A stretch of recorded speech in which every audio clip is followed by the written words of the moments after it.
New York with a 2-1 lead. Well, we've got a couple of players in this game, Joe Morgan, that have books. This one, of course, many people familiar with, Dave Winfield's book, A Player's Life, which has caused a little bit of controversy in the New York area. But maybe most people aren't as familiar with this one. Yeah, this is 5 O'Clock Comes Early, and this is by Bob Welch, and actually tells the story of his battle with alcohol, and it's a good book. But I think it shows the difference between the two. Yours is a hardcover from New York, and this is a soft cover from the West Coast. Well, that may have been third or second edition. Who knows, huh? Well, we've got a pinch hitter coming up for the A's. This is Doug Jennings. Jennings has 3 pinch hits this year for Oakland to lead him in that department. Yesterday, driving in a run, his 7th RBI. So he'll lead things off here in the bottom of the 7th. His team down again by 1 run. Guante, who came in relief of Dotson, striking out McGuire, giving up a base hit to Hasse for, at that time, the tying run. Then he got Henderson to pop up. Wags moving in on the grass at third. Jennings does not run all that well, but he has had a very fine minor league career. Last year in Midland, Texas, hit 30 home runs and really wore out the Cactus League. Well, he's been a pleasant surprise for the A's. He's had a couple of real crucial pinch hits for us. 1 strike, now 2, 0-2. Weiss due up next. One of the tough things about Guante is his motion. He kind of sets himself. He gets in a position to throw the ball, but then he doesn't throw it, and he releases it late. And it's tough to pick the ball up. Yes, and that makes it tough right there. See how he drags his arm behind him a little bit, which lets him hide the ball from you a little longer. It makes it very tough to pick the ball up from him. 1-2. Jennings pinch hitting for Gallego. It might be that foot problem that Mike was having to get him out of there, and expect to see Glenn Hubbard at second. 1-2 to Jennings. He struck him out. Guante's throwing hard also. So Weiss will come to the plate. Walt Weiss.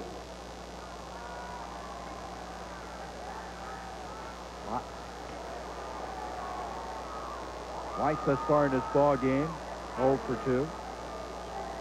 There's the final. Well, I tell you, the Cubs are scoring a lot of runs, aren't they? They're starting to play pretty well. Foul back by Weiss, and the count goes to 1 strike. There was one we gave you earlier, the Twins. That broke an 8-game winning streak. Now, these A's will head to the East and the Midwest. They'll go to Minnesota next. Swindell, by the way, the winner in that ball game. He's the first 10-game winner this season of the majors. Cleveland is hanging in there. Looked like they, after an early start, was going to fade, but they've come back and played very well. They've done an excellent job. As you mentioned, Swindell pitching. They've always been able to score runs. Now they're getting some pitching. And there's Pittsburgh, a bunch of runs. Weiss, center field. Washington's there, and one hands it. 2 down. That'll bring up the top of the order in Lansford, who is 2 for 3 and hitting an even 400. Now batting, third baseman Carney Lansford. One of the things that Lansford has done in the last couple of years is he's hit with more power than he did before. And he gets in situations like this when his team is trailing by 1 run or something, and he tries to go for it a little bit more.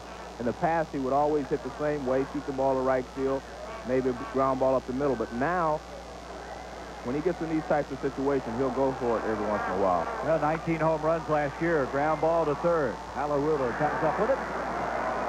And Ward digging it up. And it's an easy inning for Guante and the Yankees. And now Lansford's average dips to below 400. He's at 398. Washington, Clark, and Pags coming up. The Yankees by 1.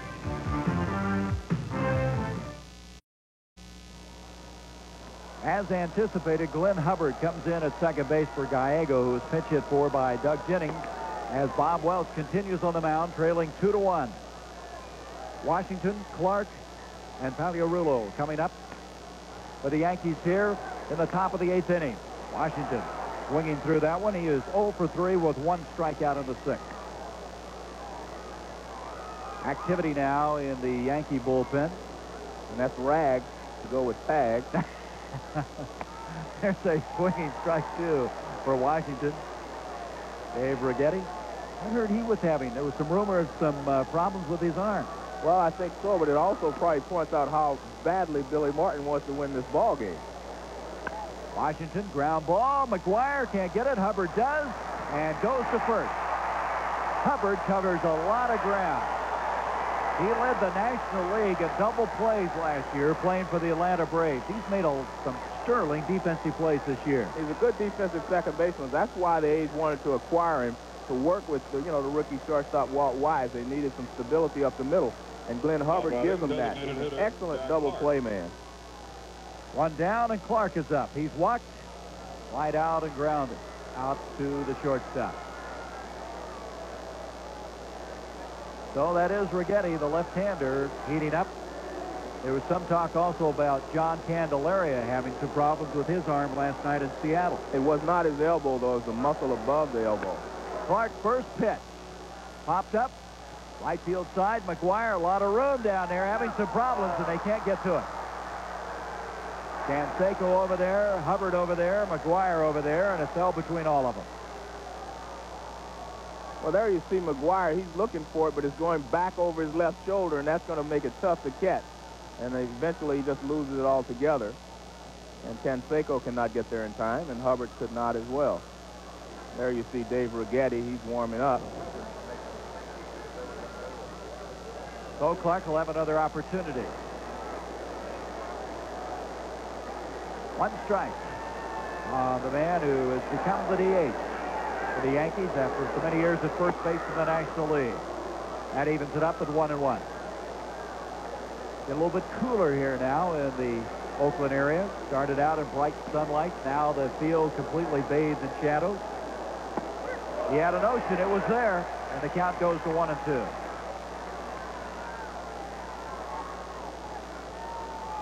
A lot of people talk about making the adjustment to the DH. Parker is telling me he does a lot of stretching exercises to get ready between at-bats. He struck him out. And that's what Bob Welch has done so well tonight. He stayed away from Jack Clark. And we're going to look at another. This looks like a changeup or some type of breaking ball. This is not the fastball. There you see that's a changeup. He grabbed it deep in his palm. It was a changeup, and Jack chased it. Fifth strikeout for Bob Welch. Colorillo now coming up. He has struck out twice himself and grounded out. He's still popping the mitt. And he's still staying away from Pags. He just hits the outside corner with a good fastball. One strike, two out. Top of the eighth inning, 2-1 Yankees. Grounded over the mound. That'll hit into center field for a base hit. Making the big turn is Pags. Henderson comes up with it. So with two down, a runner is on, and that'll bring up Winfield. And Dave 1 for 3. That big home run back in the fifth inning. Now batting right fielder Dave Winfield. Not only was his 12th home run, but continues his leadership in RBIs with 45. He had 29 RBIs in the month of April. That tied a major league record held jointly by Ron Cey and Dale Murphy. And of course, he has started this year out with the book we were talking about. Got sideways with the owner, George Steinbrenner. Talk of trying to trade him. They tried to trade him for Kevin Bass of Houston. He had the right to negate the trade and did, but some talk there's still behind the scenes some movement. You believe that? I think it would be tough to trade Dave Winfield now that Mattingly is on the injured list, and that's a good point. The Yankees trying to win the pennant. I don't think he can be traded now. 0-1 Dave grounds it down, and the count goes to 0-2. He got in front of Dave in the fifth inning when Dave hit the home run with 2 strikes away, and he never came inside. I think he will waste a pitch inside. It's no balls and 2 strikes. Well, Mattingly on the 15-day disabled list with a rib cage injury. Willie Randolph not opening tonight because of a hamstring, so the whole right side of your infield now is out. And they're still winning, Joe, so they're patched it together thus far. There's an excuse me swing, protection type swing, and it stays at 0-2. No, but that was the pitch that I knew he was going to throw. Fastball up and in. And he came inside, and Winfield was going out to get the ball again and couldn't get out of the way. Looks like he's going to get another bat, too. Well, with an 0-2 count, you want to waste a pitch inside here. There it is. And that one just runs in on Dave. It started off the plate inside and continued to run in, and Dave wasn't able to get it. Just tailed right back into his bat. I don't know if you ever got a chance, Joe, to see this guy play basketball. I did when he was with the University of Minnesota. 6'6" guard. Could play very well in the open court. Played on a very good team at the University of Minnesota out of high school in St. Paul. Drafted by Atlanta, the NBA. Drafted by the NFL. #1 draft pick of the Padres. Never played a minute in the minor leagues. Went right to the majors. Sounds like he was a good athlete. And still is, probably. He can probably still shoot the hoop. He's a big basketball fan. 0-2 now to Winfield. 2 outs, the runner leading at first. He struck him out. That's 6 strikeouts now for Welch. So Bob Welch, still down by 1, will return to the Oakland Alameda County Coliseum after a word from our local station. And as now, he uses the high fastball for his strikeout.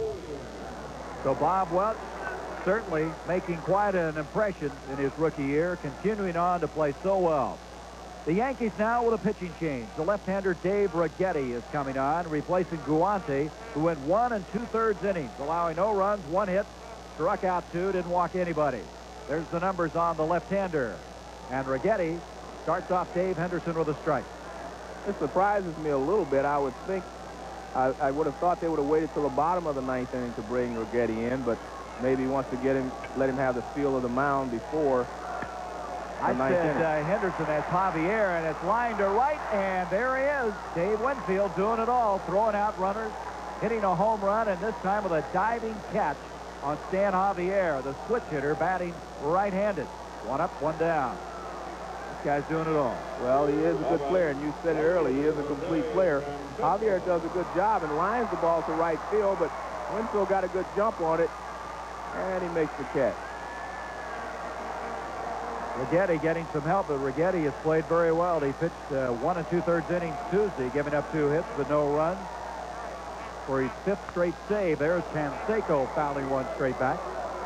He has singled, scored a run, grounded out, and called out on strike. He was looking for that 1 swing to tie this one up. And this is one of those real traditional confrontations. Power pitcher against a power hitter. Everything Righetti throws is hard. So he's a true power pitcher.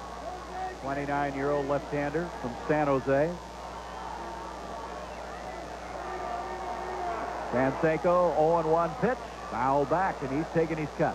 And he's challenging with 2 fastballs, and Canseco's had 2 good cuts. I think he's going to have to mix in a slider here or something. Understand the latest on the game from Shea. The Mets leading the Dodgers 3-1, bottom of the 6th.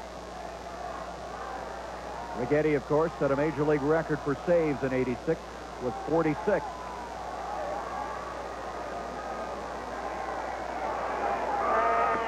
Inside, and the count goes to 1-2. And that was a slider. He wanted to show him a different speed. You can't just stand there and throw the fastball to guys like Canseco, McGuire, and Parker. You have to show them a different speed. And that's what that Waze pitch was. 1-2, foul back. Incaviglia hitting his 12th home run, which ties him for the American League lead with this guy, along with Herbeck. And, of course, Dave Winfield, who hit his 12th home run. Back in the 5th inning, and there's another big gun. They have some beef in this lineup, don't they? 1-2 now with 1 out on Canseco. Righetti's delivery bounced it up there, and Skinner trying to locate it.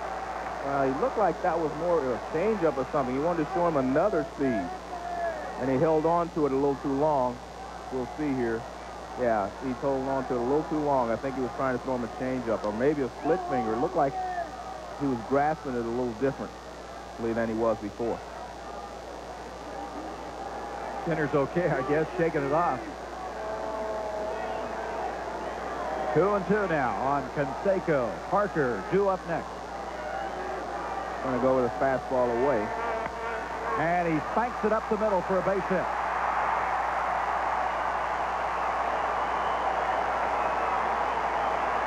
So 1 on and 1 down, and that brings up Parker, who has singled, walked, and grounded out. Now with 17 stolen bases, number 3 in the American League in that department. What do you do with number 33 down at first base? Well, I don't actually think he'll be running here Gary, simply because he is not an accomplished base stealer yet to be able to read left-handers like Righetti or any other left-handers in the league. That's not to say he will not go, but I don't think he will because I don't think he's an accomplished base stealer yet. And this is the bottom of the 8th inning. Tough situation to be able to steal a base in unless you're an accomplished base stealer. La Russa gives him a semi-green light. Doesn't give him the total green light like a Ricky Henderson would have. This misses, and it's 1-0. That was the 9th hit of the game now for the A's. 8 for the Yankees. But the Yankees with a 2-1 lead. Ward holding Canseco on at first. Righetti on the way to Parker, and it's 1-1, and he got all of his cut on that one. And I tell you what, this is a tough setup for Dave Parker because he has not seen Dave Righetti a lot in his career. And I tell you, when you haven't seen Righetti to know how hard he really throws and how much his slider breaks, it's tough to hit against him. 1-1. That'll drop in for a base hit. Canseco makes the turn. He's headed to third. The ball gets by Henderson. Here comes Canseco. He is going to score the tying run.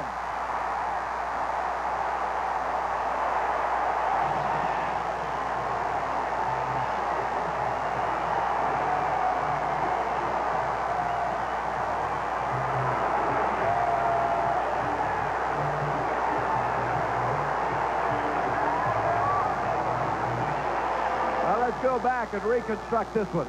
The high fastball out over the plate. He tried to get the ball in on Dave, and he didn't.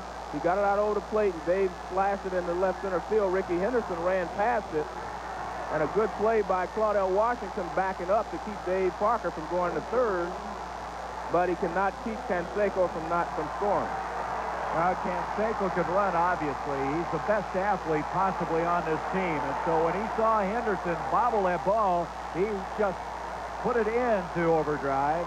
He's tied it up. Parker ends up at second base. And Santana comes in to talk to Righetti. I think he's probably been signaled from the dugout to go in and talk to him because first base is open. So it's a hit and an error, Joe. Second error of the ball game against the Yankees. Now they've decided to walk him. They're going to intentionally put McGuire on with Hassey due up next. So it's all even at 2. 10th hit of the ball game for Oakland, and Parker with his second back-to-back single. So they'll put McGuire at first, and we're going to have a pinch hitter. Don Baylor is going to come on. So the veteran, Don Baylor, will pinch hit for Hassey as McGuire goes down to first.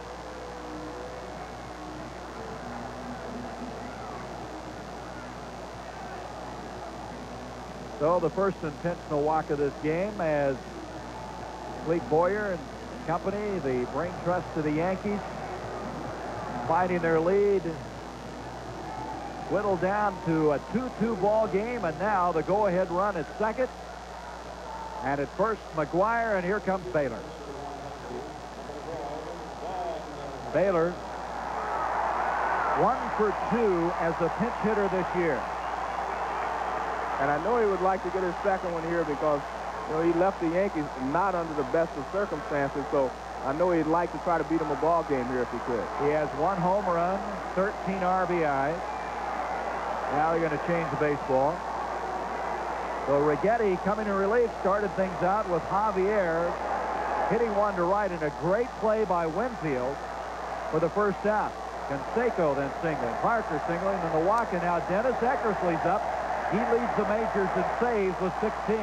They're pulling out their artillery today. Well, this is a big game for both teams because it's important for one or the other to try to establish that I'm the best team in baseball, not the other team. Remember now, the Yankees won 2 of 3 in Yankee Stadium after the A's won the opener. Pitch to Baylor, swung on, grounded, foul, and the count goes to 1-1. And of course, Welch won that ball game. Eckersley has made 2 appearances over the weekend. He's had 16 saves and 17 appearances, and there he is, up and throwing. Parker down at second. McGuire at first. Baylor hit one deep to right center field. Hustling back there is Washington before the warning track hauls it in. The runners go back and have to hold. Righetti has been throwing awfully hard, but Don Baylor's a good fastball hitter, so he comes with 2 breaking balls. And we get another look at the slider here. There, see his breaking balls away, and Baylor goes the other way with it. But Washington got an excellent jump on the ball, gets himself under control, makes a good play. Now he stops and holds Dave Parker to second base. He's played a good center field tonight. Well, he's had 6 putouts in center field, and of course threw out Lansford on that play at third. There's Claudel. And that brings up Henderson. 2 down, 2 on.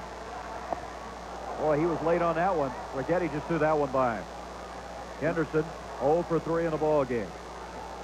You'll get to see how 2 types of hitters swing the bat. Dave Henderson kind of sweeps the bat a little more, so Dave Righetti probably feels he cannot catch up with his fastball. Don Baylor snaps the bat, and he can catch up with the fastball. I think we'll see more fastball to Dave Henderson, whereas we saw the sliders to Don Baylor. Righetti checks the runners, not being held on at first. He's high with a pitch, and the count evens at 1-1. And that's a smart pitcher there. Henderson chased the first high fastball. Let's give him another chance to chase it. Henderson didn't bite.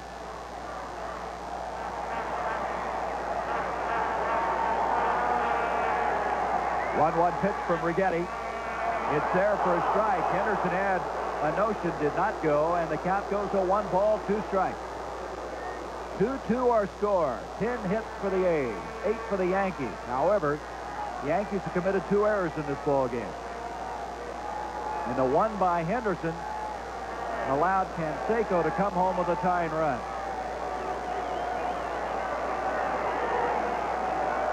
Outside, and it's 2-2. Glenn Hubbard is on deck. Of course, he replaced Gallego in the previous inning when Mike was having some problems with his foot.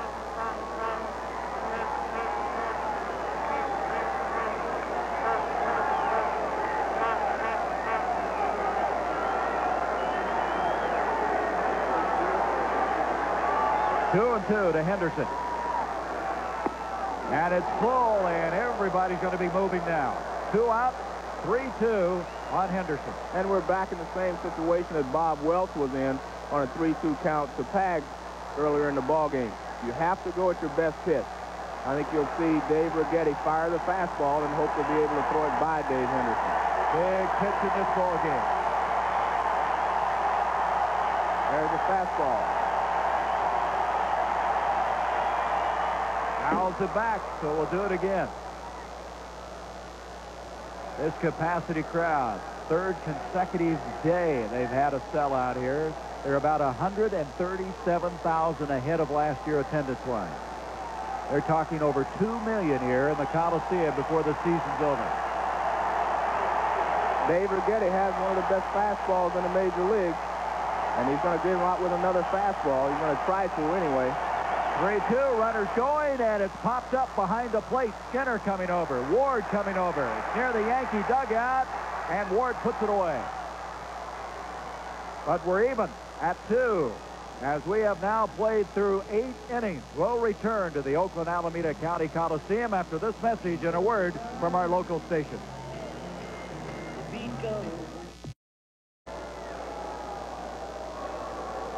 The Oakland Coliseum, top half of the 9th inning. We're even at 2. 10 hits for the A's, 8 for the Yankees. Bob Welch stays on as Gary Ward, first ball hitting, grounds it into center field for a base hit. 9th hit of the game now for the Yankees. So the leadoff man is on in the top of the 9th. Santana will come up. He is 1 for 3, a base hit back in the 7th inning. That's Mercado now has come in as the catcher. As you might recall, they pinch hit for Hassey. Don Baylor coming in for Hassey. So Orlando Mercado, who was called up after the injury to Steinbach, is now behind the plate. Santana now visiting with Clete Boyer. And knowing Clete Boyer as I do, I think he will bunt in this situation. I think Billy Martin might not have bunted if he was still managing. But I think, knowing Clete Boyer over the years as I do, I think he will try to bunt and get a run here in the 9th inning. Skinner is due up next. By the way, that game at Shea Stadium in the 6th inning now, Ryan Holton is coming to relief for Los Angeles. The bases are loaded and 2 out. In that game, of course, the Mets with a 3-1 lead. And we will continue to keep you posted on that. So the bases loaded, 2 out in Shea. Holton pitching now for the Dodgers. with the Mets leading at 3-1. Steve Lansford creeping in at third. 1 ball, no strikes, Santana, and that'll go foul. 1 ball, 1 strike on Raphael. Looks down at third to Boyer. That's Mike Ferraro, the first base coach, with Gary Ward and McGuire holding him on. Interesting ball game. Not a lot of runs for all those base hits. Right. There you see Clete Boyer giving Santana the signs, and as I mentioned, I'm sure he'll have him bunting because that's the way Clete Boyer likes to play baseball, fundamental baseball. He's like that. Mercado looks into the dugout to La Russa. They say one thing about Mercado, he really takes instructions well. So he looked in to see what the A's have planned. Lansford creeping in. The bunt goes foul. 1-2. Now we'll see if Clete Boyer switches to some type of hit and run or if he takes the bunt off. Sometimes you go ahead and say bunt the ball anyway because the defense will back up a little bit as we see Lansford's moving back at third. He's not quite as close as he was before, and you don't have to make as good a bunt. You just have to put the ball in play. Well, last night, Santana had a sacrifice bunt. It was the first sacrifice bunt they'd had in 19 games. He's going to try it with 2 strikes. Right. And he takes it. It's inside, and it's 2-2. So Santana looks down at third. You got to wonder now if you're Lansford down at third, huh? Right, but I see Clete Boyer's not doing anything, and usually you have to take the bunt off. So I would say he will be bunting again. So the bunt's usually on until you take it off. Yes, he's bunting again. He bunts it out in front. Going to second is Welch, and they got the lead man, and they got a double play.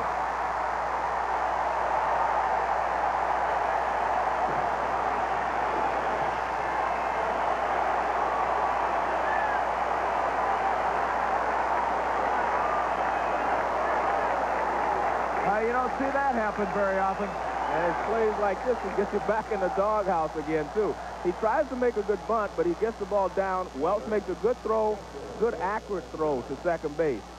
There you see Weiss comes across, turns it, double play. 1-6-3. Welch did not hesitate for a moment. So Santana, a golden opportunity, slips through his hands and collectively to the Yankees. So there's 2 down here now in the top of the 9th. And there is Skinner singling to right field, and Skinner coming up with his second hit. We understand the Dodgers behind Holton, able to get out of the inning with the bases loaded. So it's still 3-1 New York in that game after 6. And there you see what drives managers crazy. If he would have been able to get the bunt over, Santana would have been able to get the bunt down. Skinner singles to right. They could have a lead now. Instead, they have 2 outs and a runner at first base. So Ricky Henderson will come up, the top of the order. Ricky 0 for 4. He's grounded out 3 times to short. Managers can put the signs down, make everything happen, but the players have to execute. 2 out, the top of the 9th. Welch trying to finish this one off and then hope he can get some runs from his teammates in the bottom of the 9th inning.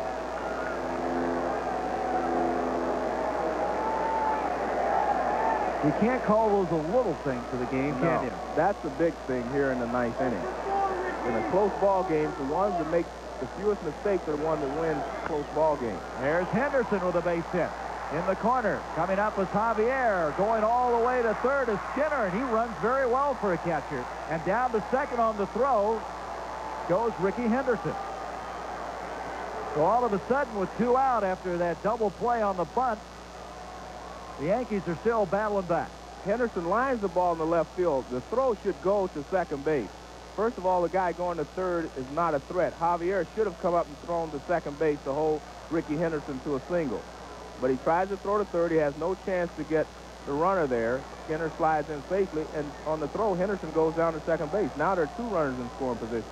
I think you got to remember, Javier does not have a strong arm. He runs well, but he doesn't have the great arm, and I think it was evidence there. Even though, as you mentioned, he made the wrong choice. That ball didn't get there with any velocity. So now, Rick Honeycutt and Eric Plunk are in the bullpen now, throwing for Oakland. Honeycutt, the left-hander, Plunk, the right-hander, as Bob Welch looked like he was going to close this one out with 2 out. And all of a sudden, a single by Skinner. Henderson singles, goes to second on the throw. 2 on and 2 out, and here comes Bobby Meacham, who has 1 base hit in the ball game. And again, the Yankees have 3 base hits in 1 inning without scoring a run so far. La Russa now motioning to move Canseco a little over in right. Skinner impressed me with the way he got to third base on that play. He runs well. You didn't expect the catcher to get over that quickly. He is over there at third. Meacham, 1 ball, no strike.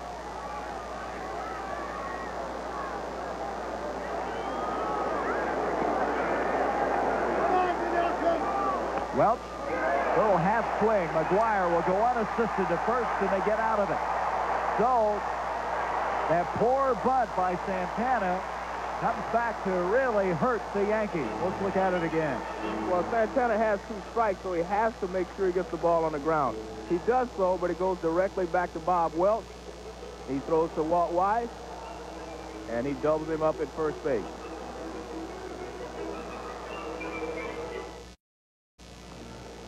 Well, the Yankees had 9 hits in the top of the inning. Still did not score. They have 11 for the game. It's all even at 2 as Righetti now will try to send this one into extra innings, as the A's will have Hubbard and Weiss leading things off. Then the top of the order, Lansford. Dave Righetti coming in relief. Got out of a jam in the last inning. Boy, you look back on that. Santana, the double play, and then what follows after that? Skinner singles, Henderson singles, and as you said, that drives managers crazy. And it happens that way a lot of times. A guy cannot execute, and the next 2 guys come up and do their job. So Hubbard, who came on for Gallego at second base, will lead things off. Welch with 136 pitches through 9 innings. 11 hits, walked 1, struck out 6. You wonder, can they continue with Welch if we go 10? Well, I think that's a decision that they're contemplating right now, of whether to go a little longer or not. I personally think that he's probably close to the limit of pitches that they're going to let him throw. Strike call. There you see the face guard that Hubbard wears. He was hit in the face in spring training by a pitched ball. Jeff Hirsch of the Cubs fractured that cheekbone, grounded to third. Pags will come up with it, and the leadoff man erased here in the bottom of the 9th inning. That'll bring up Weiss.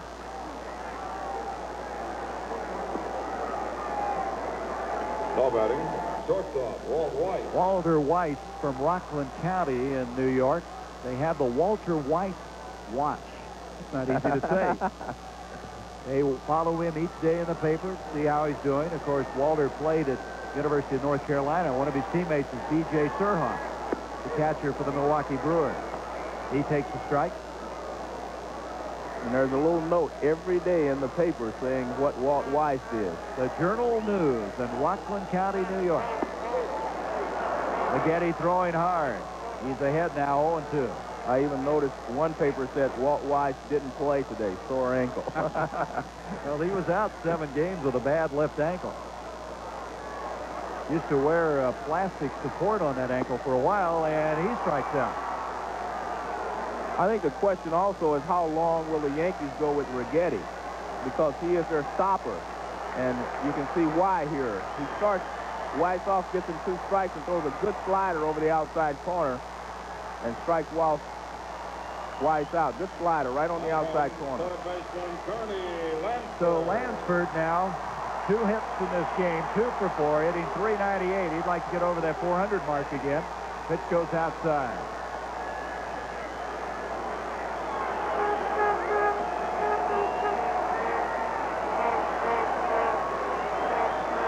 Righetti again, and it's fouled down the right field line, and the count evens at 1-1. Should they continue, Javier would be up next for the A's. I think you'll see Dave Righetti stay away from Carney Lansford. I don't think he'll risk getting a pitch on the inside corner that Carney can jerk out of the ballpark. 1-1 pitch to Carney, and it misses, and the count goes to 2-1. Javier, the switch hitter, batting now from the right-hand side if he gets up. Look at that, career-wise, against Righetti. Dave Righetti may be the only guy that he's hitting 200 against or less. 3-1. And here again, I think this pitch will be outside. If Carney wants to swing at it, Dave says go ahead. But I don't think he will risk getting a pitch on the inside part of the plate. 3-1 to Carney, and there is a line shot, center field, base hit, and he goes to 401 for the season with his third hit of the game. So, with 2 out now, Javier comes up. Rene Latchman down at first base. Javier in this game twice has flied to center, struck out, and flied to right. The batter, left fielder, Lansford Javier. now has 27 multi-hit games, leading all the majors with 3 hits here today. And he also stole 27 bases last season. He's stolen 8 this year. This is a situation where, see, Carney may try to steal in this situation because there's 2 outs already. Whereas Canseco had Parker and McGuire coming up behind him. He may try to steal a Canseco base coming here. up after this if Yes. they get through Javier, and that's what the A's got to be thinking right now. But I think they would give Lansford a shot at trying to steal a base here. I really do. If he can get a good jump on Righetti, I think he'll take it. 1-0 on Javier. Bottom of the ninth, inside, and he's behind 2-0. Now they may put the do not run sign on for 1 pitch to see if Righetti will take the count to 3-0. Very rarely will you steal 2-0 with 2 outs in this situation. Runner not going, and he threw that one by him. He just fired that one by him. 2-1. In my opinion, there's probably only 2 or 3 guys in the A's lineup that can catch up with Righetti's real good fastball. And that's Lansford, Canseco, Parker, and McGuire. Some of the other guys, I'm not sure they can catch up with his fastball. That was registered at 90 miles an hour. That last one grounded. Shortstop, Santana boots it, and they're all going to be safe. This has not been Rafael Santana's night. You know, he made an error in that first loss of the year for the Yankees. Got in the dugout, I should say the doghouse, and he may be back in there again. This is a ground ball in the hole. He doesn't get down on the ball. He has a play at second base, so you could take some chance and round the ball and make sure you make the catch. You don't have to throw to first base. He was going to have a play at second base, and he just did not stay down on the ball. And this is not what Righetti wanted. There's to get Canseco up here in the bottom of the ninth. And with no place to put him, I think that's the tough part. 2 out, 2 on. Bottom of the ninth. There's the guy that counts. He would be the winning run. Canseco, first ball hitting, hits it a mile high into the air. Ward circling around. And we're going to go to extra innings. First ball hitting, Canseco. So Righetti gets out of the jam. We have played 9 innings. 2-2 our score.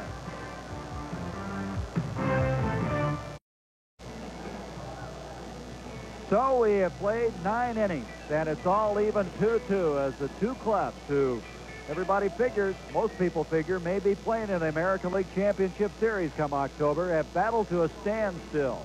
The teams with the best records in baseball, even in runs, even in hits, and a new pitcher now for the A's, and left-hander Rick Honeycutt. Welch goes 9 innings. He allows 11 hits, walked 1, struck out 6. He had that 1 balk, you might recall. Skinner then followed with a double shortly thereafter. As Welch gives up the 2 runs, he will leave and, of course, will not be the pitcher of record. Honeycutt this weekend had picked up his first win of the season. He, along with Welch, a former Los Angeles Dodger.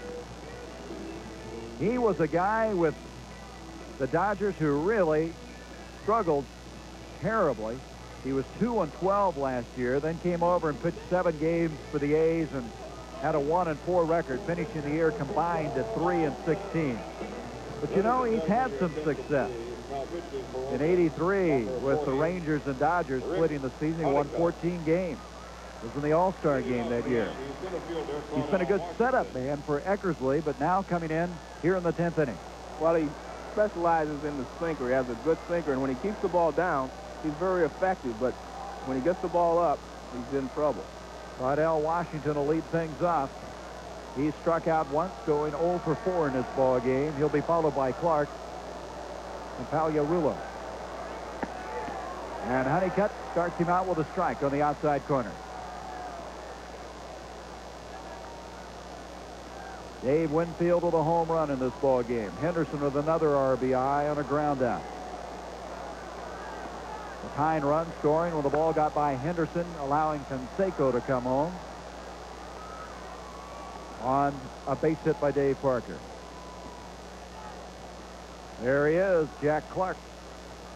And Jack Clark is especially dangerous in this type of situation, late innings, because as I mentioned, he never cuts down on his swing. 0-2 now on Washington. Honeycutt in relief of Welch, and it's now 1-2. The lights on. This game starting at 5 o'clock Pacific Coast time. Now 8:19, and we haven't decided anything right now. Well, we've decided that these are two of the best teams in the American League. We've decided that. I'll stand corrected. Right. You're right. 1-2 pitch, had a notion, and he got him. So the strikeout for Honeycutt. That'll bring up Clark, who struck out back in the 8th. He's walked, grounded out, and flied out. One of the tough things for Claudell Washington is he does not face a lot of left-handed pitchers. And he chases the slider from Honeycutt with 2 strikes. And you can't do that. You'll have to be a little more patient, but he doesn't play against left-handers. Washington sits down, and Clark stands in.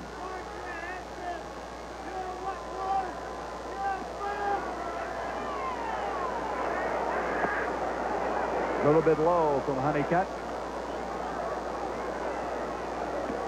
Slot, Clark, and Winfield. And I knew Clark would be in there. As I mentioned, he never cuts down on his swing. And is especially dangerous in these types of situations.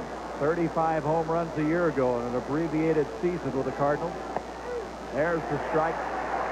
Honeycutt throwing about as hard as Welch, just from the left-hand side. And he's got a little more sink on his ball. He's throwing a little sinker, whereas Welch's fastball kind of rides a little bit, stays up.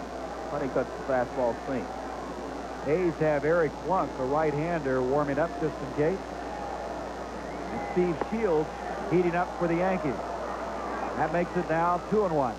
And like Welch, he's trying to stay away from Jack Clark, trying to keep the fastball sinking away.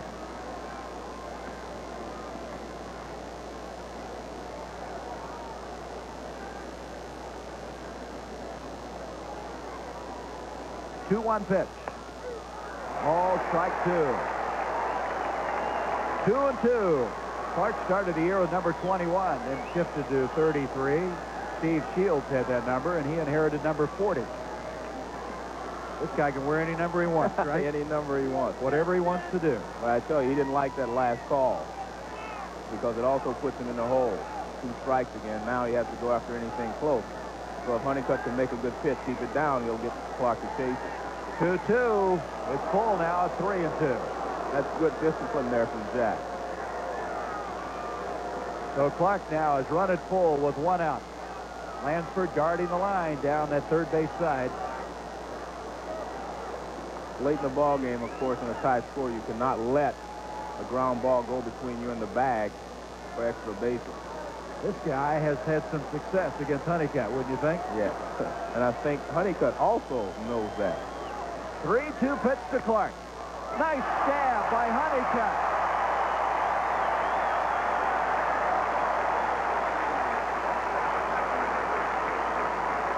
Well, it helps when you can field your position. One of the things that Honeycutt does well is his follow-through gets him into good fielding position. As we see here, he throws a fastball on the outside corner. Clark grounds it back, and there he had his shoulder square to the plate. He was ready to go either way, and he makes a good play. 2 away, and that brings up Pagliarulo.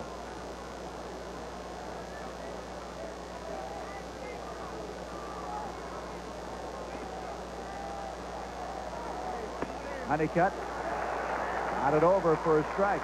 Boy, this bullpen of the A's has been something. They have 24 saves, 7-3 record. A lot of that going to Eckersley, but this guy has not been a slouch either. And Honeycutt grounded first base side. McGuire puts the mitt down, and we're going to the bottom of the 10th. So Rick Honeycutt comes in and shuts them down in order, keeping them even until his mates, he hopes, can get him ahead in the bottom of the 10th.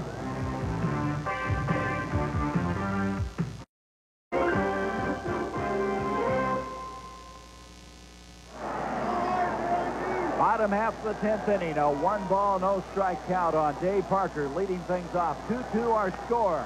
Parker grounds it foul down the first base side.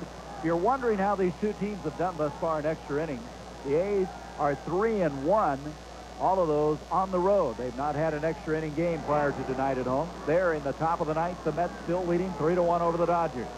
The Yankees, on the other end, are 3-2, 0-2 at home in extra inning games, 3-0 on the road. Almost hit him and did. So Parker on. No, he says no. Garcia says the ball didn't hit him. Rich Garcia says the ball did not hit Dave Parker.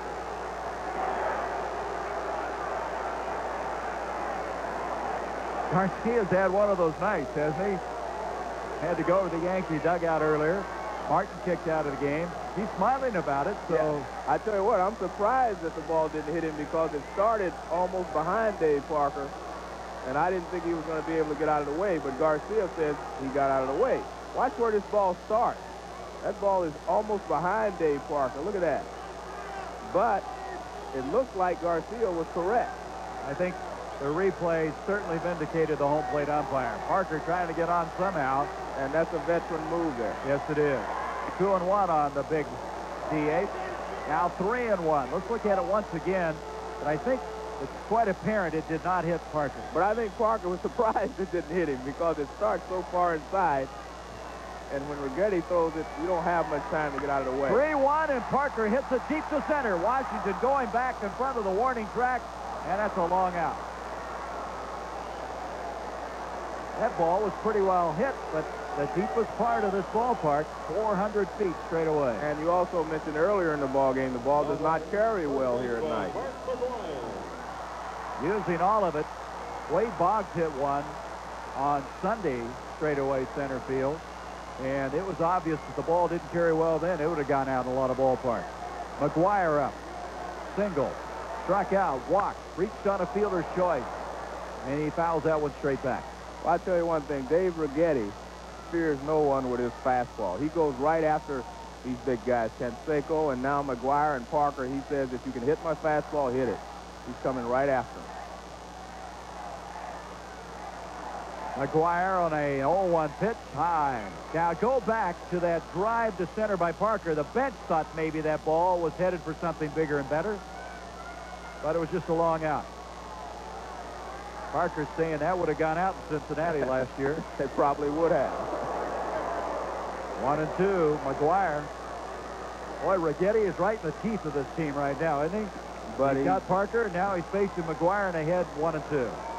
He's doing a good job of wading through him. I think this will be Righetti's last inning if he can get out of this. Take something off of that. The breaking pitch evens at 2-2. Mercado is due next. Orlando Mercado, who replaced Passy behind the plate. One out, nobody on. Bottom of the 10th, 2-2. High pop-up, first base side. Ward drifting into foul territory, backpedaling. Whoa, that was a close one. Almost did not get to it. There's two down. Yesterday, with the wind blowing, that was an adventure. Well, he made it an adventure there. I think he misjudged the ball, actually, because he was... Anytime you have to backpedal like this, that means you misjudged the ball. You should have been going backwards sideways instead of backpedaling. John Shelby has hit a home run for the Dodgers at Shea. They've cut the Mets lead 3-2 in the ninth. Mercado, he hit that home run just right after being called up in his first start for the A's. And he looks at a strike. Well, looking to the Yankee, the 11th, guess who leads off? Dave Winfield. Outside, and the count goes to 1-1. It'll be Winfield, Ward, and Santana. And there's the guy who's hit the home run, made a brilliant throw and catch in right field. That ball hit pretty well left center field, but Washington over there, and we're going to go to the 11th inning. still 2-2 as Claudell Washington been very busy, but this guy, Righetti, going right into the meat of the order, continues to keep the A's from scoring.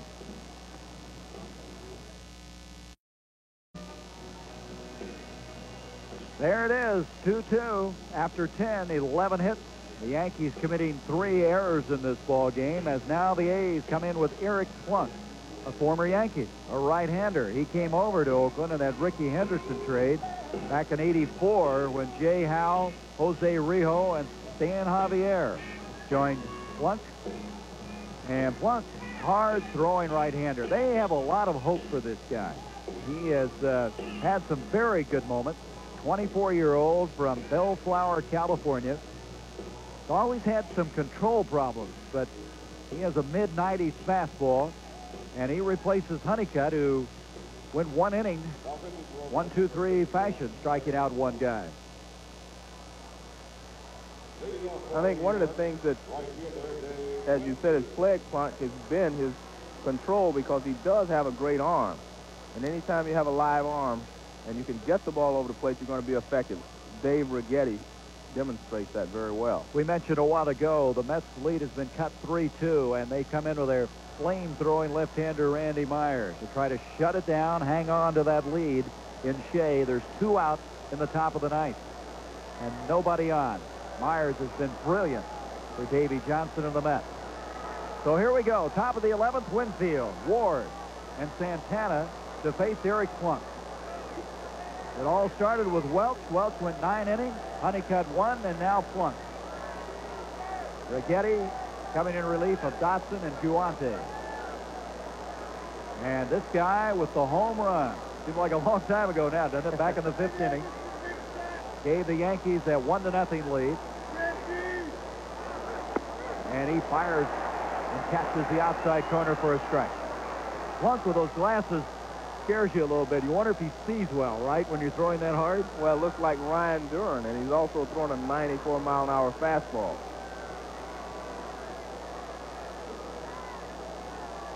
Ryan Duran, what do you do? Throw it to the net a couple of times. The backstop to let you know he couldn't see. There's a fly ball, right field. Canseco's there, and that's a big out. The leadoff man, Winfield, here in the top of the 11th inning.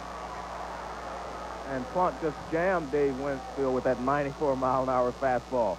From the first pitch fastball away, and then came inside with the next one. 1 down, and Ward will come up. Ward in this ball game been very busy. Base hit back in the 9th inning. Also picked up 1 in the 7th as well as the 3rd. 3 hits. Grounded out the other time. The Mets win it 3-2. Myers comes in, slams the door. So the Mets beat the Dodgers. Game that was held up momentarily by rain, and Ron Darling picks up the victory for New York. The other New York right now in a battle here in the 11th. That's inside the Ward, and the count now goes 2-0. Gary Ward's seen a lot of playing time due to the injury to Don Mattingly. Tim Leary, the losing pitcher, by the way, in that Dodger-Met game. Grounded, 3rd base, Lansford. Loses his hat, but comes up throwing.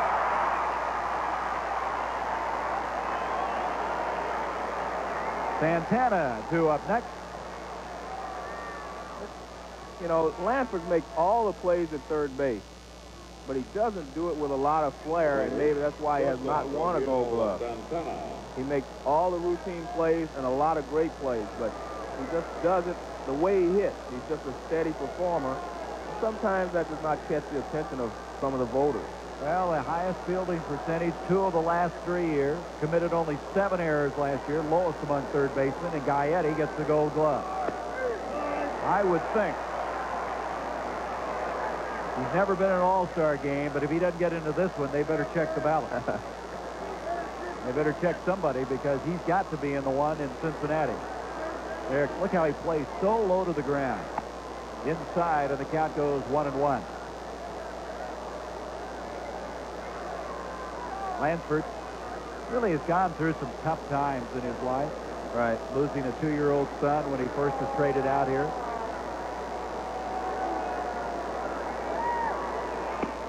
There's the strike call. They better check that radar gun. Oh. That looks a little harder than 94 Either that miles or an the hour. light is getting faint here. It's one or the other. There you Skinner saying, the on-deck guy, I don't know if I want to get up there. Right, I think he's looking to see if they're going to pinch hit for it. 1-2, and Santana just got a piece of that one. And that's what you call a real defensive swing. So Raphael will stand back in. Looking to the A's in the bottom of the 11th, Henderson would lead off, followed by Hubbard and White. 1-2, and it hit him.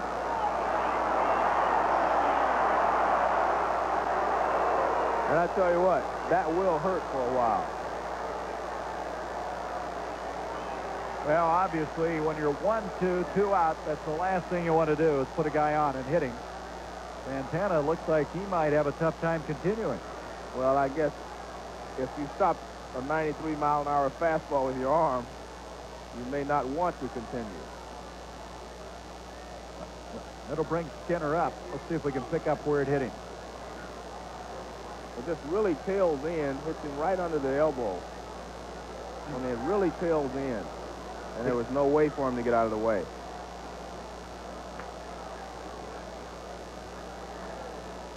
Try to freeze it, get some of that pain out of there. Well, he may want to go ahead and run, but there's no way he will be able to play the field because you can't throw after you take a fastball in that spot. Well, you know, they're pretty thin now in that infield with Randolph out. I guess he's available if they have to have him. Well, one point here, we saw that in slow motion, and it looked fast. Let's take a look at it in regular speed. I think you'll see that is tough. You know what they can do, Joe? They can bring Claudell Washington into play second if they have to, and move Meacham to short, unless they want to bring Randolph in. They were telling us before the game he might be available in an emergency situation. Well, I would think they would not want to bring Randolph in for two reasons. First of all, it's gotten pretty chilled out here, and if you have a pulled muscle, that's the last time you want to go in a ball game cold when it is cold outside. So I would think that they would do what you said is first. They would bring Claudell Washington in maybe to play second base and move Meacham over to shortstop. But I don't think they've made that decision yet, although there's Randolph. It looks like he's taking his jacket off. But I would definitely Washington think can play there, though. They have talked about that. Right, but I would definitely think you would not want Randolph to go in and pinch run if he has a bad leg. You might want to use another player, but then again, with it being an extra inning ball game, you may not make it. Well, let's take this opportunity to remind you Monday Night Baseball on ABC continues.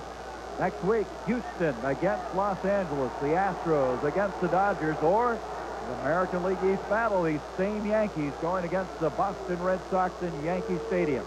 Action beginning at 8 o'clock Eastern. That's Monday night right here on ABC. Joe, it's been fun getting started back into this again. Yes, it has been. And we've had a good ball game. Not over yet.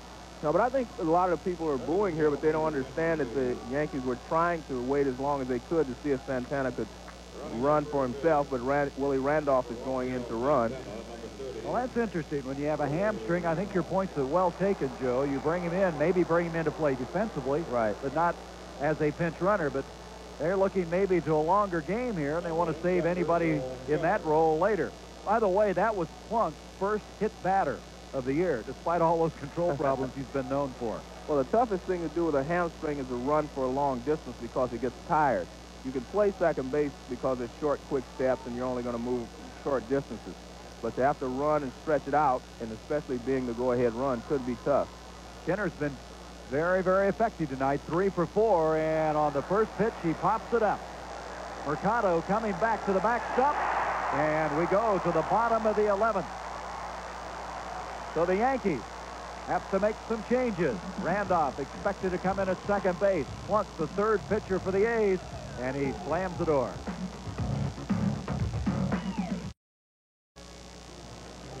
Well, the Yankees will now come up with right-hander Steve Shields here in the bottom of the 11th inning to face Dave Henderson.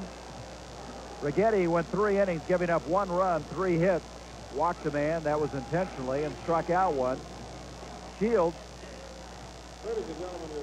0-1 ERA of 7.15. This will be his 8th appearance. He's pitched 11 1/3 innings. Shields, a 29-year-old right-hander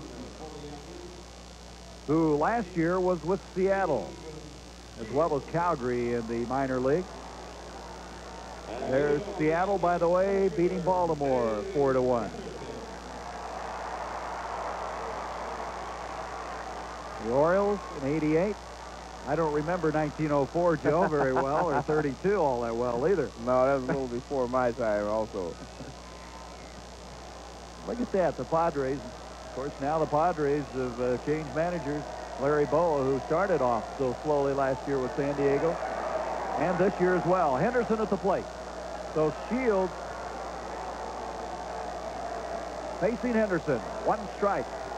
Coming up next will be Hubbard, followed by White. Speaking of that San Diego situation, Shields on the 0-1 pitch. Henderson swings through it. Jim Lefebvre, the third base coach for Oakland, considered by many to be a prime candidate to be the new Padres skipper. Jack McKeon possibly will finish the year in San Diego after replacing Larry Boa. 0-2, all strike 3. So Shields on 3 pitches gets him out of there. You don't have a plane to catch, do you? No. That's a good piece of pitching by Steve Shields. He threw him a couple of breaking balls away and then threw the fastball on the outside corner. Here is Hubbard, who's come up. He's 0 for 1. And now Randolph, of course, as we mentioned, would come in and play second base, replacing the injured Santana as Meacham switches over to the shortstop. Hubbard grounded out. He came in for Gallego after Gallego was pinch hit for by Doug Jennings. We remember that far back. And he slaps one to right at Dave Winfield. 2 out. And that'll bring up Walt White. Ladies and gentlemen, your attention, please. Jim Murphy. Well, the A's in their first extra inning game at home this year. And right now, looking an awful lot like it may go to the 12th. White coming up. These are the kind of games where your average really starts to dip if you don't start getting some base hits. Well, this is not a real bad job because most teams have 11 base hits, but when you get in those close ball game, nothing to nothing, about 14, 15 innings, and there's only 8 hits between both teams, that's when some batting averages can suffer. Walt White with 1 base hit on the night, now 0 for 1. Looking to the Yankees, they'll have the top of the order as we go to the next inning, if we do, with Henderson, Meacham, Washington. 0-2. Boy, Shields is just a no-nonsense guy right now. And throwing nothing but strikes. Right-hander, and White fights it off and fouls it back. So we mentioned White as being the rookie. We mentioned Concepcion in '70 as a rookie for the Reds, was able to win the division. Also, Chris Fire pulled it off when he was a rookie with San Francisco, and then Frank Taveras for Pittsburgh. There's the attendance. 44-218. Grounded, second base. Randolph with his first effort of the night. And we continue on. We're going to the 12th inning. It's all tied up 2-2 as Steve Shields went through this inning in a hurry.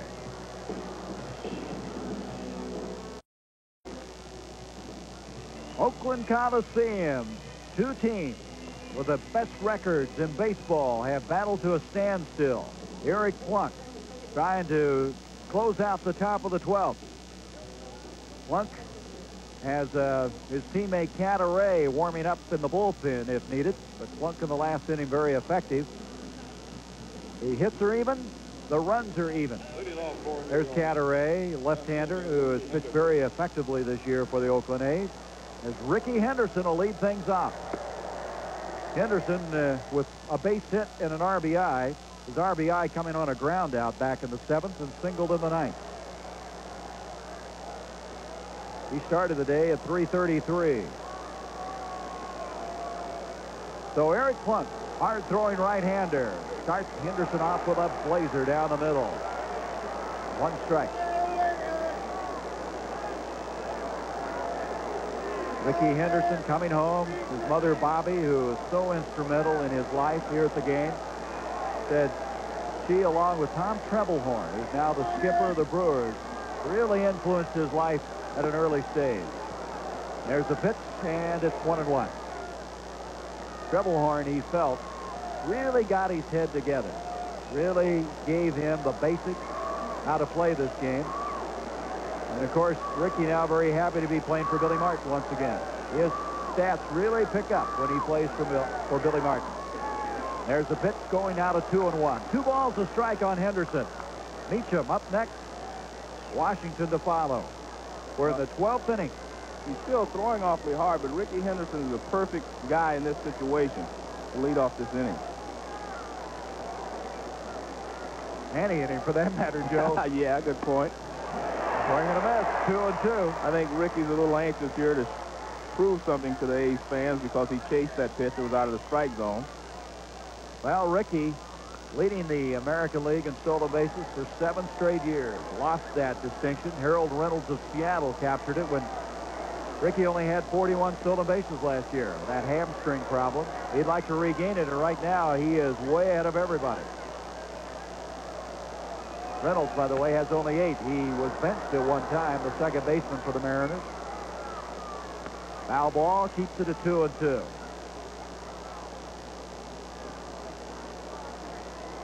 Rickey's talking about sometime in the future going over 1,000 stolen bases in his career. Lou Brock with a record of 938. I don't think there's any doubt that he will steal over 1,000 bases in his career if he remains healthy. When Brock had that great year, 118, which was the record at that time, he was 36 years old. So Rickey's got a lot of baseball ahead of him. I don't think anybody knows, Bill, what physical drain that was on Henderson, though, the year he swiped 130. Grounded. That could be tough. White's going to have to hurry. He got him. That's one of those where the rookie has to feel the pressure of Henderson moving down that first base line. Well, it's always a tough play when you have to come in and short hop the ball from shortstop because you have to catch it cleanly. But when you have a Rickey Henderson flying down the line, it makes it that much tougher. But he's made all the plays. I think he's convinced most people that he is ready to play in the major league as a shortstop. See that little sigh of relief as he goes back to short.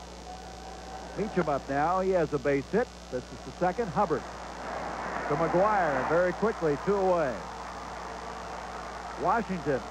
Claudell Washington, who's played brilliantly in the field, really had a long night at the plate. 0 for 5. So Claudell with 2 down now in the top of the 12th inning. You're getting into the part of the Yankee order that any one of these guys with one swing of the bat can hit the ball out of the ballpark. Well, you got to look at it this way. Don Mattingly would be in the 3rd spot on the batting order if he was not on the DL, and I'm sure that Plunk would rather be facing Claudell Washington in this situation. Should it continue, Clark is up next. And that's what Plunk doesn't want to have to happen, to get to Clark. 1-1. Plunk's a fast worker. He just reloads. He's ready to go again. There's Jack. Clark in this ball game has walked once, struck out, grounded out twice, and skied to right. 1-2. So far, Plunk has kept the ball down pretty well, but that's a high fastball, and the 94-mile-an-hour fastball, when it's up in the strike zone, is almost impossible to hit. Nolan Ryan used that so successfully for so many years. Very close. 2-2. You got to be impressed with the A's, not only as a team that can hit the long ball and score a lot of runs, but we again tonight showing the depth they have in this pitching staff. Excellent performance by Honeycutt. Plunk just missed again, and it's full now, 3-2.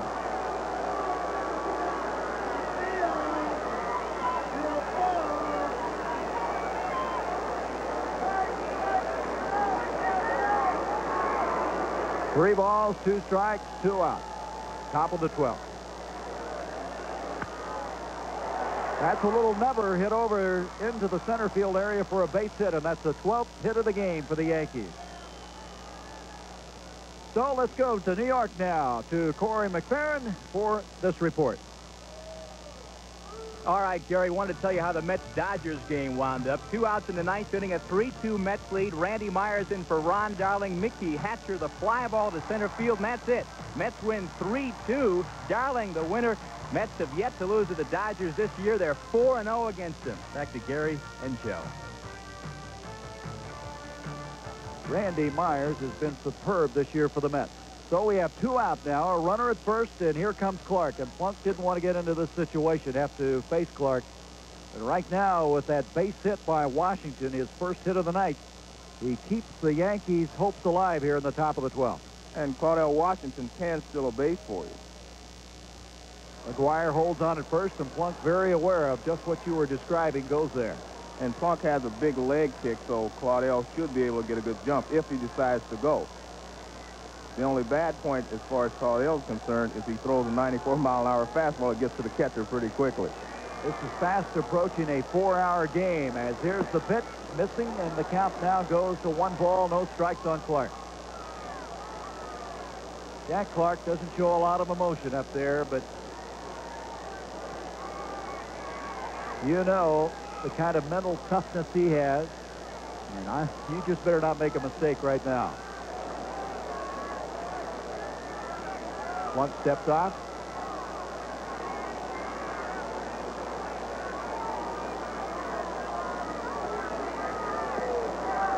Remember the game between Atlanta and St. Louis that went 19 innings? Jose Oquendo, Clark's former teammate, ended up pitching before that game was over. Strike call. 1-1. I'm not suggesting we go 19 innings, no. Joe. Jack Clark was sitting on a fastball there, and Plunk wisely threw him a good breaking ball for a strike. Because I think Jack Clark can turn anybody's fastball around. See, Washington's been successful in each stealing attempt thus far.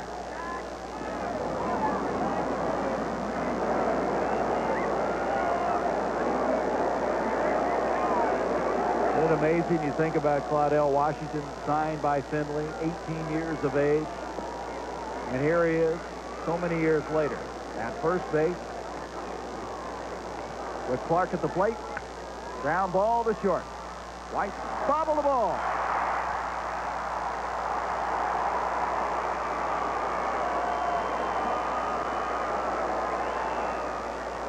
And that will bring Pagliarulo to the plate. I think what happened on the play is he was trying to decide whether to go to first base or go to second, because he overcharges the ball, actually, and he gets caught on an in-between hop. If he was going to go to second base, he could have waited back a little bit, but I don't think he was sure of what he was going to do, and I think he just really overcharged the ball. That's his 9th error of the year. He had 2 yesterday, and that comes at a very bad time for the Oakland A's, and La Russa's going to make a change. Cadaret, the left-hander, will come in. So Plunk will leave. Cadaret will come on to face the left-handed batter. Plunk should have been out of the inning. Well, you recall at the start of our broadcast, we talked about Lou Piniella stepping down as general manager of the New York Yankees. Al Michaels earlier talked to Lou. Let's listen to that interview. Well, I wasn't totally happy with the aspects of the job. The clerical, the hours. I spent a lot of time at the ballpark. When I did things that pertain to baseball, like talk to different general managers, read scouting reports and those things, I liked it. So really all I'm doing now is restructuring my job. I'll spend more time in the baseball end of it and less time in the administrative end. How would you describe, in the role of general manager, your working relationship this season with Billy Martin and George Steinbrenner? Well, I think that's been overstated from the reports that I've been reading. I've had a good working relationship with both men. We've had some disagreements, but anytime you're in a position to make decisions, you're going to have disagreements. The club has played well, and that's what's been important. That's the bottom line. I didn't resign because of any problems with either of these men.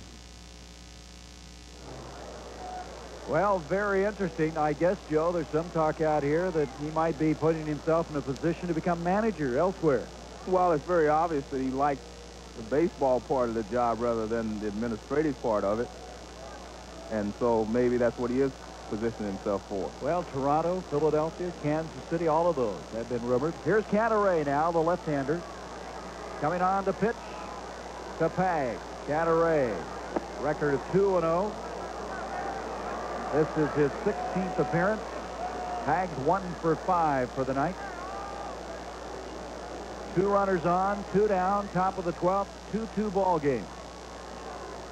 Cantaray in relief of Plunk. Misses, and the count now goes to 2-0.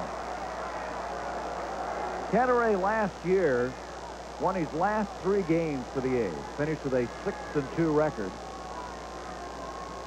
Made the transition from a starter to a reliever last season, and a nervous La Russa hoping somehow to shut this one off right now. Well, he wants to shut him out because he's got the top of the order coming up for him in the bottom of the inning. So if he can get out of this, he'll have Lansford, Javier, and Canseco to try to put a run across. 2-1 now. Boyer walks down the third base line, encouraging.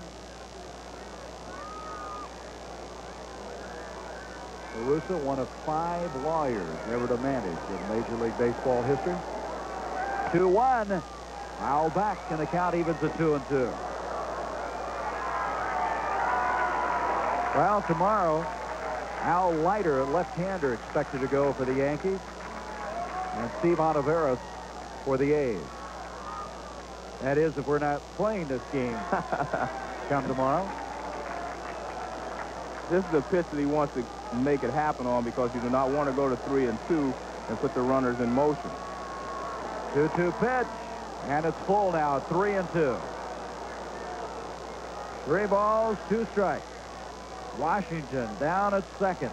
At first, reaching by an error, Jack Clark, and look who's up next. Not only that, but you put the runners in motion, it eliminates any possibility of throwing the runner out at the plate. Spin move by Cantaray, chasing Washington back in.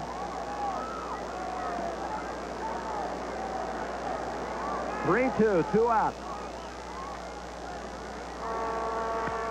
5 balls, short center field. Coming in is Dave Henderson, and we go to the 12th as Cantaray comes in relief of Plunk and gets the job done. We'll return to the Oakland Alameda County Coliseum after a word from our local station.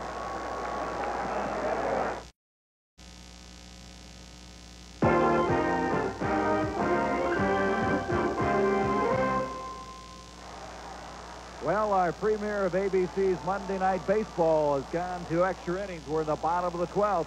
Steve Shields, the pitcher for the Yankees, and Carney Lansford, 3 for 5, hitting .401 as of right now, comes to the plate to lead things off. Takes the pitch inside for ball 1. It'll be Lansford, Javier, Canseco. 2-2 are scored. 12 hits by the Yankees, 11 by the A's. Shields, who works the last inning very effectively, gets a strike. In fact, the last 2 innings, the A's have gone down 1-2-3. Carney Lansford has hit the ball hard all 3 times in the ball game that he's gotten base hit. And that one hits the second. Randolph now playing second base, comes up throwing, and there's 1 down. That was a good pitch by Shields. He got the fastball in on his hands, on Lansford's hands, and he broke his bat, hit a little soft grounder to second base. Well, that drops him below 400. Lansford now hitting .399 after that ground out. We'll get a look at it here. You see the catcher set up inside Skinner, and he gets the fastball in on Lansford's hands. Nothing he can do with it. Good pitch by Shields. Javier, who reached on an error back in the 9th, struck out back in the 6th, and flied out on 3 other occasions. Grounds it foul down the first base side. Well, this game continuing on, we've got a lot of finals due to the length of this game. We mentioned earlier the Mets winning 3-2 in that game in Shea against the Dodgers, and Minnesota earlier this afternoon had their 8-game winning streak ended. Cleveland over Kansas City. Swindell becoming the first 10-game winner. Seattle over Baltimore. Boston winning 5-2. Boston just having a tough time scoring runs. Only 22 home runs going into this game tonight. There is a foul tip. He got a piece of that one, and the count goes to 0-2. Javier, the switch hitter, now batting from the left-hand side against the right-hander Shields. And Milwaukee 4-1 over Toronto. 0-2 pitch. Outside, and it's 1-2.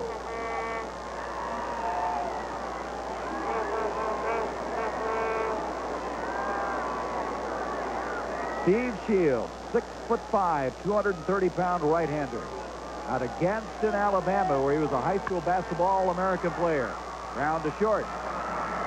Meacham on one hop. They got him, though. Nice pickup that time by Ward. Meacham just kind of flipped the ball. He got rid of it very quickly. He didn't extend his arm and throw a strike over there. He flipped it, and Gary Ward made a fine play. Hey, those Yankee shortstops tonight have struggled a little bit, haven't they? 2 down, and here's the guy that can end it, Canseco. Let's look at this again. There you see him throw the ball kind of sidearm, and it sinks. Instead of extending his arm and letting the ball ride across the infield, he flipped his sidearm, and luckily Gary Ward made a fine pickup. Canseco in this ball game. Pair of base hits. Scoring the 2 runs. Canseco's in a pretty good position here. He knows he's going to get a pretty good pitch to hit if he's patient, because Dave Parker's following behind him, and Parker's been swinging a bat well tonight. So if he's patient, he will get a pitch to hit. Shields starts him out low, and the count goes 1-0. Boy, you look back, Joe, way back to those 2 plays at third, where the A's had runners thrown out. Strike called. 1-1. Lansford back in the first inning was cut down. Then White on a brilliant throw from Winfield in right field. Seiko with a 1-1 count. 2 out. Bottom of the 12th. 2-2 the score.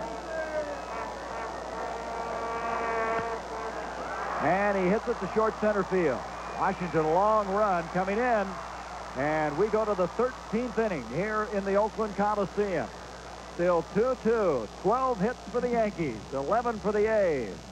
As Washington, very busy in center field, erases Canseco in the bottom of the 12th.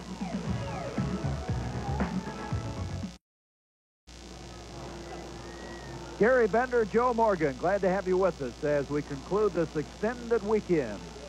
Memorial Day, been a busy weekend for ABC. The Indy 500 yesterday. Our premiere of ABC's Monday Night Baseball. As you see, the new pitcher now for the A's, Dennis Eckersley, and he has been nothing short of sensational. 16 saves, 17 appearances. He'll be making now his 3rd appearance in 4 days. So, this guy who at one time was a 20-game winner for the Boston Red Sox, threw a no-hitter at one time, almost, Joe, by accident, became a relief pitcher here in Oakland, and right now is as good as anybody in that capacity in Major League Baseball. And at first he did not want to become a relief pitcher, but since he's been there and done a good job, he really enjoys it. And he says he does not want to be a starter again. So he's done a good job for the A's. You know, the Yankees used Dave Righetti, their ace, in the ball game so far, and now the A's come back with their ace, Dennis Eckersley. But I'm like Righetti, I don't believe he's going to pitch very long. You cannot use your ace out there very long, even in an extra inning ball game like this, because then he'll have to sit for a few days and will not be able to use him to shut out a game. Well, Winfield will lead off the inning again. He did that back in the 9th. He'll be followed by Ward and then Santana. Eckersley, check that, Santana, of course, out of the ball game. It'll be Randolph who will come up for the first time. Eckersley, 0-1, but a 1.93 ERA, 23 1/3 innings he's pitched thus far. And he's 1-0 on Winfield. One thing about Eckersley, he will throw strikes. In fact, very seldom does he even get behind 1-0. He'll usually get that first one over somehow. But I think that was a purpose pitch. He wants to establish that he will come inside to Winfield before he goes back outside like that. 1 ball, 1 strike on Winfield. Winfield with a home run way back in the 5th inning.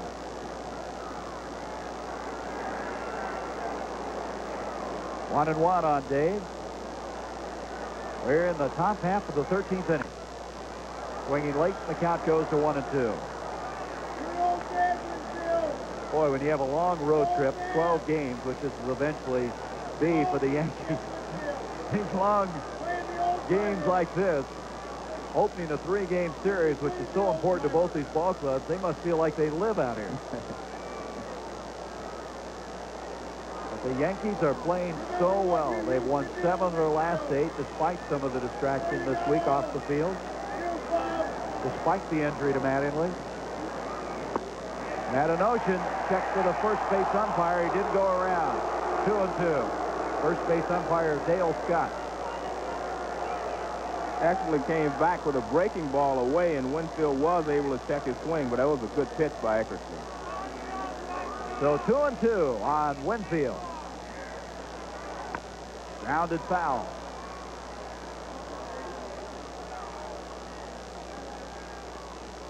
Eckersley, 33 years of age. He says he's in the best shape of his life. Says, I'm in better shape than when I was 23. Worked out hard in the offseason. His fastball, the velocity-wise, has come back. 20-game winner in 78 with the Red Sox. 2-2, and he got him. Well, we talked to Eckersley why he's become such an outstanding reliever. Well, I think one thing is I always threw strikes, and I'm around the plate, and you want a reliever to come in the game and throw strikes. And not just that, I think I've been more effective because people don't get a long look at me. I can go out there and face a hitter one time, so he doesn't really know what I'm going to do. All he knows is I'm going to come after him. Always ahead of the batters, always throwing strikes. And right now, Ward is who he faces, and Ward grounds it foul. Gary Ward was having a good night. Well, he's 3 for 5. That's still a good night. Yeah, but his 3 for 4 was an excellent night. That's what I mean. If you aren't hitting, that old average comes plummet. In a game like this, when you get 6, 7 at bats. 1 ball, 1 strike on Ward.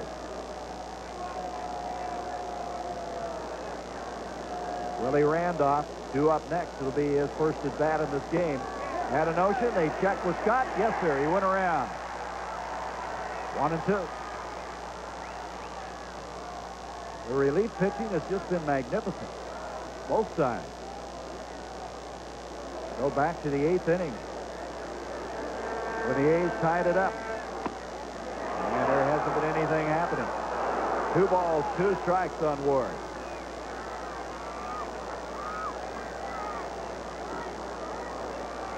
2-2 pitch. And that one's headed to right. Canseco coming in, and he made a running catch. Well, that's part of being that complete player. He has not committed an error in right field this year, a new position after playing left field last year. And as we talked about earlier, he does play a shallow right field. And he got an excellent jump on the ball, and he was able to make a shoestring catch. Nice play. So here's Randolph, his first appearance. Willie off to a very slow start this year at the plate.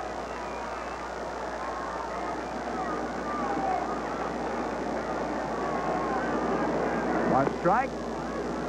And let's go back now to that catch by Canseco. Joe, tell us what happened here. Ward lined at the right field, but as I mentioned, you see it's awfully shallow. Canseco comes in, makes a good running shoestring catch. And while we're in that replay, Randolph takes the call, strike 2, 1-2. And Eckersley is throwing awfully hard. Outside, 2-2. One thing about La Russa, he tries to space these appearances apart. He's brought Dennis back-to-back in this Red Sox series.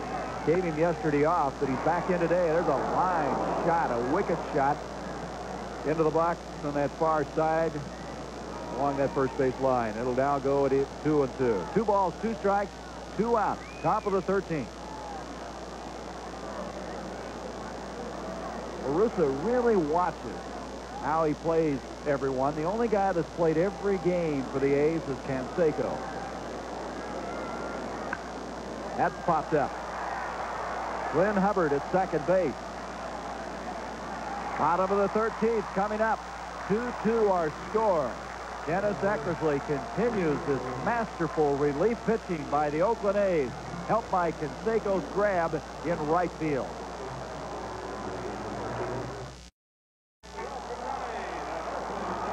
Bottom of the 13th, 2-2 our score. The Yankees with 12 hits, the A's with 11. The last scoring we had in this ball game back in the 8th inning when Canseco tied it. Checking the standings, the Yankees 2-game lead over the Indians. Cleveland proving that they were not a fluke early in this season. Detroit hanging in there despite the loss of Kurt Gibson. 4 back. Milwaukee winning today, 7 back. The Red Sox also the victory, 2 over the 500 mark. Then comes Toronto and Baltimore. Now in the West, as we had mentioned at the start of this broadcast, this is the biggest lead at the Memorial Day part of the season for any team in the American League West. 9 games over Texas. Minnesota dropping back to 9.5 after losing earlier today. Kansas City 12.5. Seattle, Chicago, and California. And of course, Oakland will move on to play the Twins in Minnesota as they start a swing. There's what we were talking about. The A's with that 9-game lead. The 42 Yankees, the 70 Orioles, and the 71 A's, which is the beginning of quite a dynasty here in Oakland. That early 70s, those world championships. As Dave Parker will start things here in the bottom of the 13th. McGuire and Mercado to follow. The A's now have gone down 1, 2, 3 in the last 3 innings. They're supposed to have fireworks after the end of this game. The way this game's going, they may have to cancel them and hold them maybe July 4th, huh? Well, we had some fireworks early in the ball games with Billy Martin being ejected, but in the last few innings, no fireworks at all. Parker 2 for 4, slices it. Foul. Got to be alert down that side. That one, another wicked shot to the other side. 1 ball, 1 strike on Parker. Parker driving in a run in the 8th inning with a single. Also a base hit in the 6th. Walked 1 time. You know, the All-Star game last year went 13 innings, played right here in the Oakland Coliseum. Swing and a miss. And Shields threw the fastball right by Dave Parker, and it wasn't inside tight either. He got it out over the plate. Relief pitching has really been something. Everyone throwing with great velocity, staying ahead of the hitters. Here's a 1-2 to Parker. 2-2.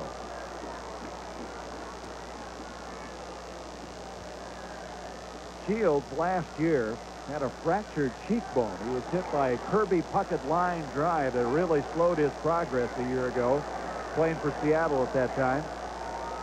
Come back strong. 2-2 pitch. And it's full now, 3-2. And Shields wanted that pitch. He thought he got the outside corner. McGuire due up next.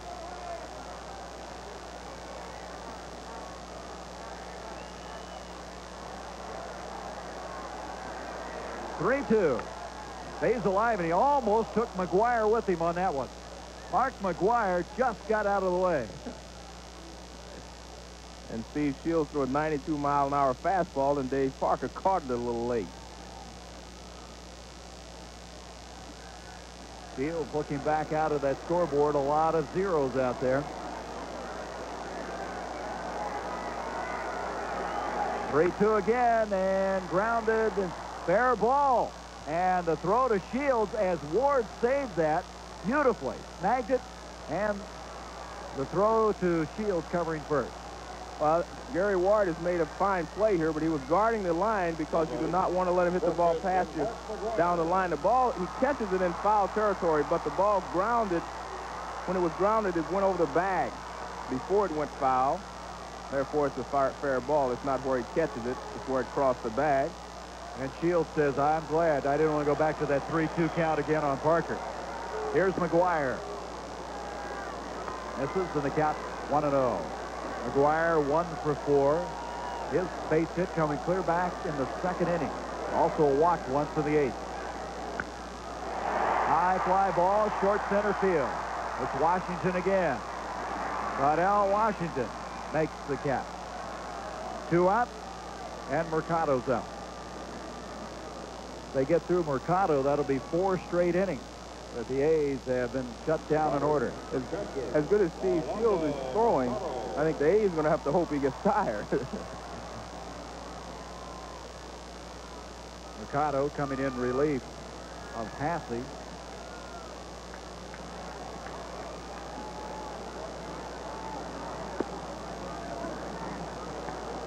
One ball, no strike.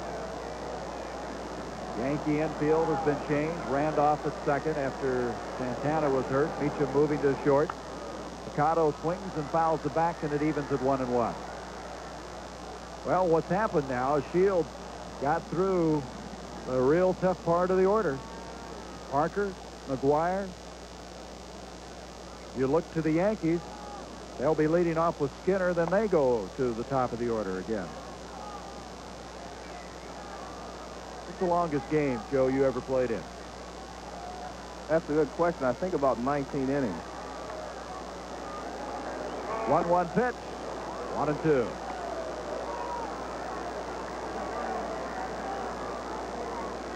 The longest game I ever broadcast was 16 innings. We may get that one tonight. Yeah. There is Henderson. He'd like to get up on this inning. Foul ball, first base side, Ward over. And we continue on. We'll return after this message about an upcoming show on ABC.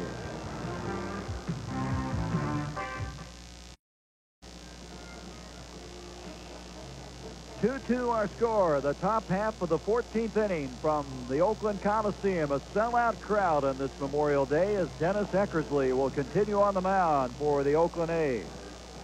Tomorrow night, Steve Olivares going against Al Leiter of the Yankees. And as many pitchers as they've used tonight, Tony La Russa is going to have to sit down, as will Billy Martin, to figure out just who's available for the rest of this series. That's one thing that a long extra inning ball game does to a pitching staff, especially the first night in of a 3-game series. It takes its toll. But then a lot of times you have a starting pitcher come out the next day and he'll respond and be able to give you a complete ball game or at least get into the 7th or 8th inning. Dennis Eckersley is one of the real characters in this game. I don't know if people are aware. He has his own language. It's called Ekkies.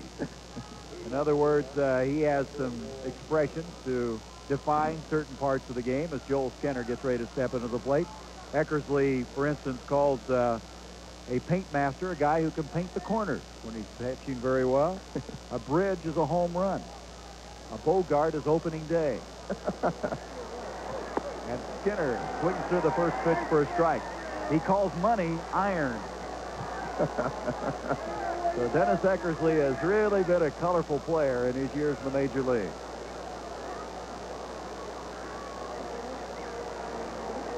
Skinner, swing, and that fouls it and goes to 0-2. Skinner, 3 hits in this ball game, double and 2 singles. By the way, Dave Stewart, who was hit pretty hard in the series against the Red Sox, warming up. Well, as I mentioned, one of the things that La Russa will not do is go very long with Dennis Eckersley. Skinner with another hit. That's his 4th hit of the game. Henderson comes up throwing, and Joel Skinner starts things out here in the 14th inning. That is the 13th hit of the game for the Yankees. And that'll bring up Henderson. Let's check now the senior circuit, the National League. That's the game televised on ABC. The Mets winning at 3-2. Andy Meyer coming in and shutting things down. Look at Bonilla. 14-2 Pittsburgh. Chicago with a lot of runs again. 12-3. Philadelphia, 4th straight win for the Phillies.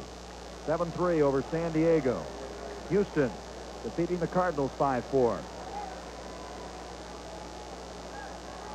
We may be giving scores for the next day the way this was going. Here is Henderson swinging through that one for strike 1.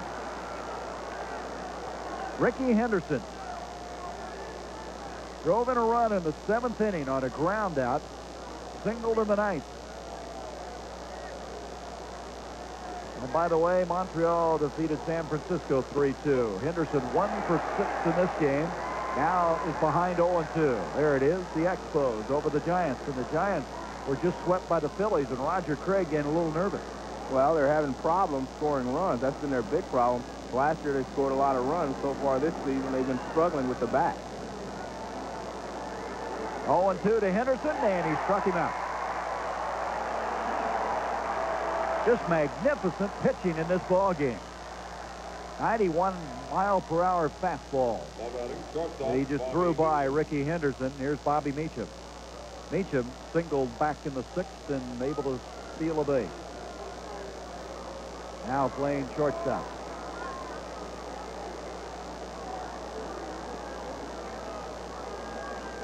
We might be surprised. Skinner went from first to third on a single by Ricky Henderson earlier in the ball game. You remember that? Yeah, that they made impressive. Not out of the question that he might try to steal a base because Eckersley does have a slow delivery to the plate. Takes his lead. McGuire holds him on. Pitch misses inside, 1-0. Again, this is something Joe Morgan's mentioned, how shallow the A's outfielders play, especially Canseco in right field. Henderson as well. Javier a little deeper in left. 1-0 on Meacham. Skinner not going and swung on center field. Henderson coming in, and he's there. And it's a good thing he's playing shallow.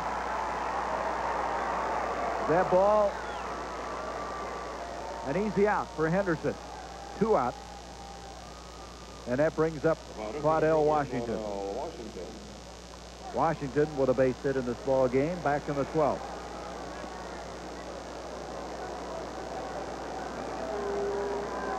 Canseco, we've talked about how well he's played defensively, has not committed an error. He plays the shallow right field, but he also does something different than a lot of outfielders. Watch how he lines up as the pitch is being thrown. Well, he turned sideways to home plate. That's something he and Joe Rudy worked on and decided that that was a good way for him to start in this position. He actually moves his left foot forward a little bit so that he does get almost square, but I guess he just wants to start from that position and get some movement before the pitch is thrown.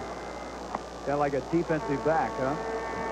2-0. I wonder, though, if the ball is hit to his right-hand side, how you get turned and go after it. Well, that's something that he and Joe Rudy, like I say, worked on so often in spring training. They decided that that was a good position for him, and he's played an excellent defensive right field so far this season. 2-1 on Claudell Washington. 2 down. 14th inning, on top of it.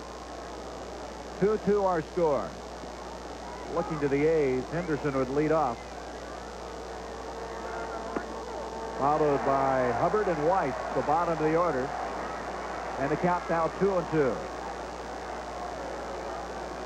That, of course, being Dave Henderson as opposed to Ricky Henderson.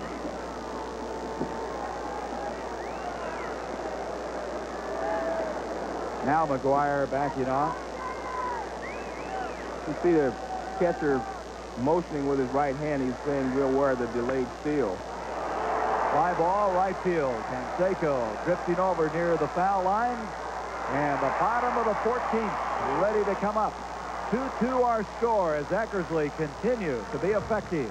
We'll return to the Oakland Alameda County Coliseum after a word from our local station.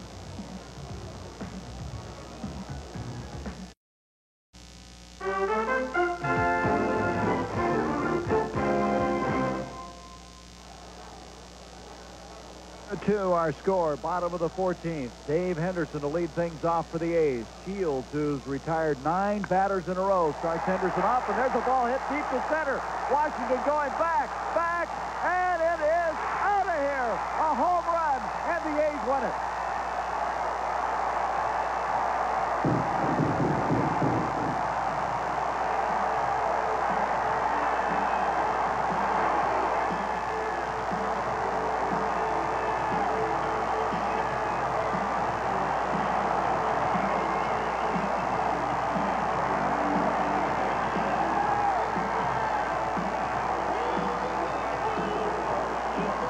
The forearm bite and a disappointed Shield.